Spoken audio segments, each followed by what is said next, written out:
Comenzamos con la unidad temática cinemática. Y cinemática es la parte de la física que describe los movimientos independientemente de las causas que lo provocan.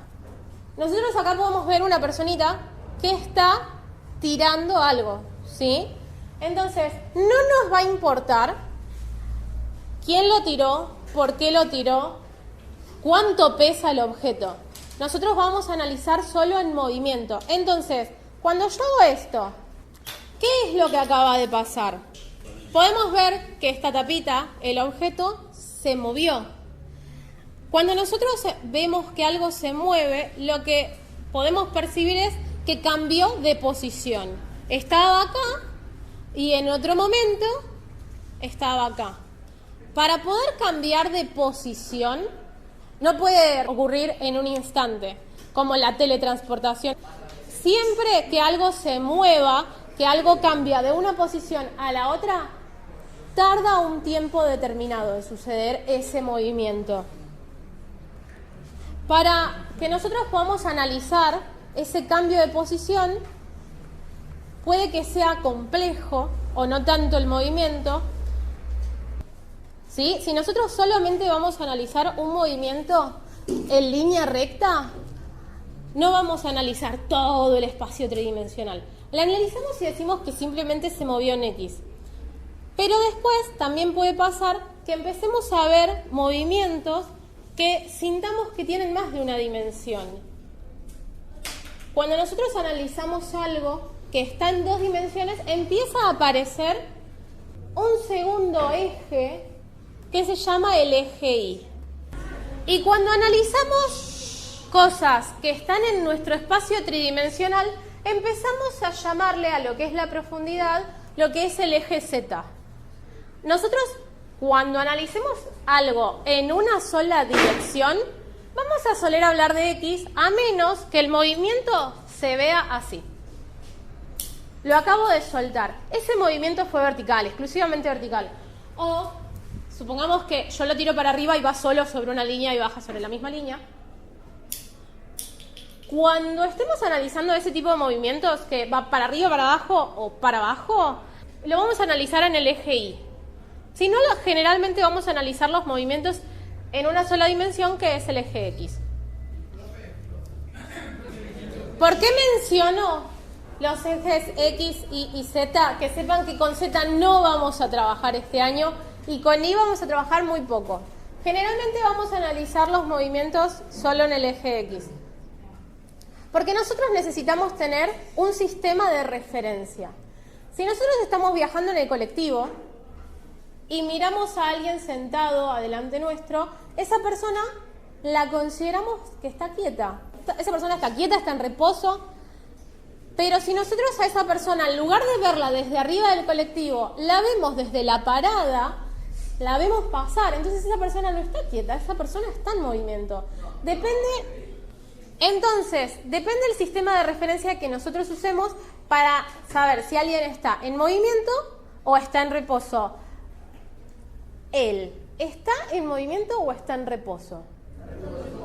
No, él está en movimiento porque la Tierra rota sobre su eje y él en realidad se está moviendo a una velocidad impresionante. Entonces, depende del sistema de referencia que nosotros usemos para saber si algo está en movimiento o está en reposo.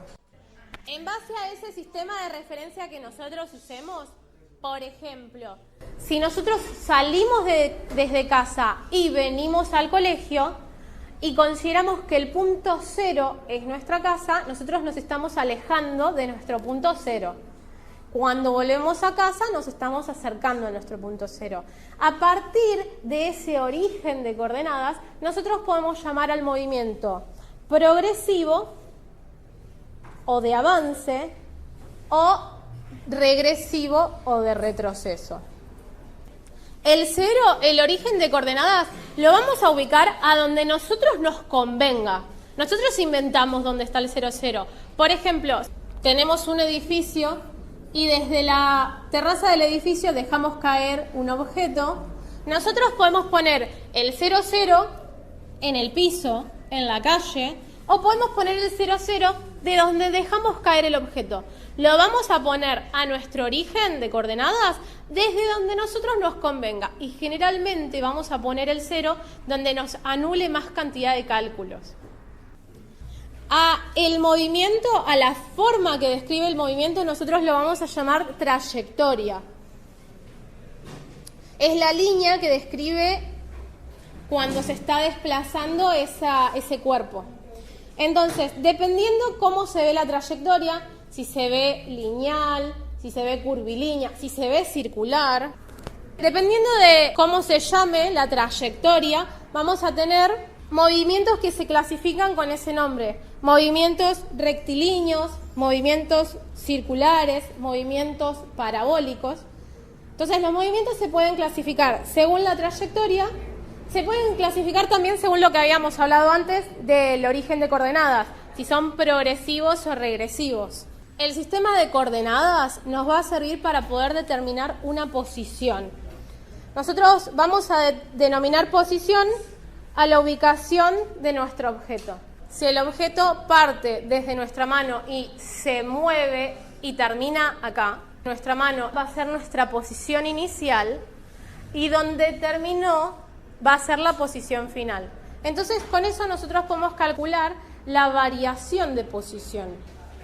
Vamos a empezar analizando los movimientos más simples, que son los movimientos en línea recta. Vamos a agarrar el eje X. Si nosotros, cuando estamos en línea recta, arrancamos en un punto y terminamos en otro punto, a la primer posición, a la posición inicial, la vamos a denominar con la X y le vamos a poner o un 0 o una I chiquita. Y esto, cuando lo lean, en lugar de leerlo como XY, lo que se lee es posición inicial.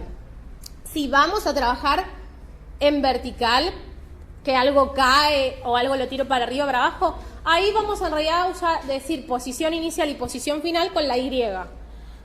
Pero mientras no suceda eso, lo que vamos a hacer es, vamos a escribir X0 y eso se va a llamar posición inicial o XY.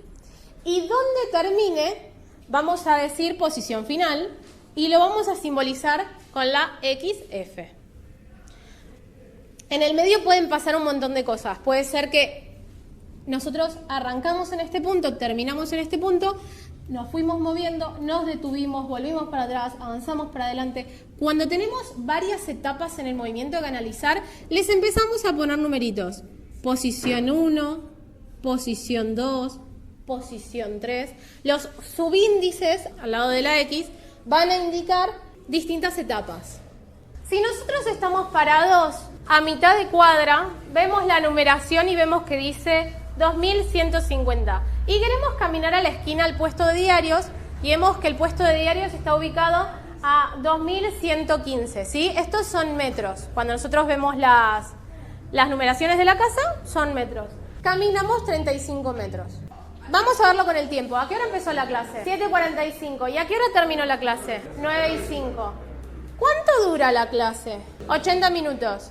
¿Cómo lo calcularon? El momento en el que finalizó la clase menos el momento en el que inició la clase. Para calcular el transcurso de tiempo, nosotros vamos a hacer el momento en el que termina menos el momento en el que inició. ¿Cómo se escribe eso? De la siguiente manera. Para calcular el tiempo que dura, el tiempo de duración de un suceso, nosotros hacemos tiempo final menos tiempo inicial. Y eso es el tiempo que duró. ¿Saben cómo lo vamos a escribir? De la siguiente manera. Empezamos a usar este simbolito. Cuando nosotros vemos un triangulito, esa es la letra delta griega mayúscula. Y acá esto, ¿saben cómo se lee? Variación de tiempo. Tiempo final menos tiempo inicial. Con la posición va a pasar lo mismo. Nosotros vamos a poner triangulito y X, porque X para nosotros es sinónimo de posición por el momento. Y vamos a hacer la posición final menos la posición inicial. Cuando nos dé positivo significa que nosotros nos estábamos alejando del 0, 0 de coordenadas. Si nos da negativo es que nosotros nos estábamos acercando al 0, 0 de coordenadas. no existen las distancias negativas. ¿Qué puede pasar? Que nosotros arrancamos en una posición que estaba más lejos del que consideramos el cero de coordenadas. Las calles tienen una numeración que generalmente es Rivadavia, que parte de la numeración, y desde Rivadavia arranca el 00. Siempre que nosotros queramos calcular una distancia recorrida, lo que vamos a hacer es la posición final menos la posición inicial. Si nos da negativo es que nos movíamos, nos estábamos acercando al 00. Si nos da positivo es que nos estábamos alejando del 00. Por fin llegamos a lo que es el concepto de velocidad. La velocidad relaciona la distancia que recorre el objeto con el tiempo que tardó en hacerlo. No puede haber un movimiento, yo no puedo recorrer una distancia en un tiempo cero. Siempre tardamos un tiempo en recorrer una distancia. En el caso del disparo con una pistola, la distancia se recorre en un tiempo muy cortito. En el caso de ver un caracol moviéndose, la distancia se recorrió en un tiempo muy largo. Pero siempre que haya movimiento, siempre que algo de cambio de posición, va a tardar un tiempo en hacerlo. Entonces, ya que siempre pasa eso, lo que hicieron es relacionar la distancia recorrida con el tiempo que tardamos en recorrerla, y a ese concepto lo llamamos velocidad. ¿Cómo se haría la cuenta? Nosotros tomamos la distancia recorrida y la dividimos por el tiempo transcurrido en hacer esa distancia. Donde va distancia recorrida, nosotros por el momento vamos a poner variación de posición con el delta X, y donde está el tiempo transcurrido, nosotros vamos a poner la variación de tiempo como delta T. Si hacemos el análisis en vertical, en realidad de escribir delta X voy a escribir delta Y, porque sigue siendo en una línea, pero esa línea yo la quiero llamar Y. Y si el movimiento, nosotros podemos usar la fórmula así: velocidad es igual a delta X sobre T. Podemos usarla como velocidad es igual a posición final menos posición inicial dividido tiempo final menos tiempo inicial, pero el concepto es velocidad es igual a la distancia recorrida dividido el tiempo transcurrido.